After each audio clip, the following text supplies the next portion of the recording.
আজকে আজকে সকালে ভূমিকম্প হয়েছে। ভূকম্প কত কি রেক্টার স্কেল তা তো বলতে পারবো না। ভূকম্পটা হয় কিছু কিছু কারণ উদ্দেশ্যে, বেশি বেশি কারণ হচ্ছে আল্লাহ রাব্বুল আলামিন কিছু কিছু ভূকম্প দিয়ে মানুষকে উপলব্ধি করে যে তোমার উপর একজন রব আছে, রবের দিকে ফিরে আসো।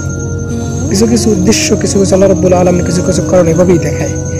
আর বর্তমান যে হারে যে পরিমাণে ভূমিকম্প হচ্ছে, ভূকম্প হচ্ছে বিভিন্ন জায়গাতে, আল্লাহ রাব্বুল আলামিন রাসূল সাল্লাল্লাহু আলাইহি ওয়াসাল্লাম বলে কিয়ামতের আগ মুহূর্তে প্রচন্ড পরিমাণ ভূকম্প হবে। রাসূল যেটা বলে গেছে সবগুলো হয়ে যাচ্ছে। কোন সময় যে এর থেকে বিকট ভূকম্প এসে পৃথিবীটাকে ধ্বংস করে দেয়।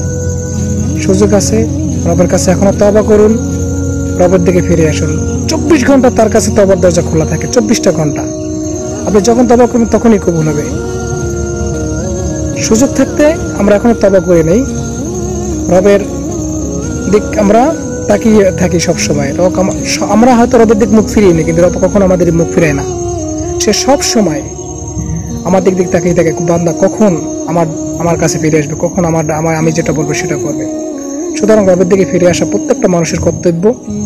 রব কখনো চায় না যে কোনো মানুষ খারাপ হোক, কোনো মানুষ জাহান্নামী হোক, কোনো মানুষ আমার কাছে এসে জবাবদিহি করুক। দুনিয়া সামান্য দিনের জন্য, অল্প কদিনের দুনিয়াতে আপনি আমি ভালো আমল নিয়ে কবর জানি যেতে পারি ইনশাআল্লাহ। সবাই ভালো থাকবেন। আসসালামু আলাইকুম।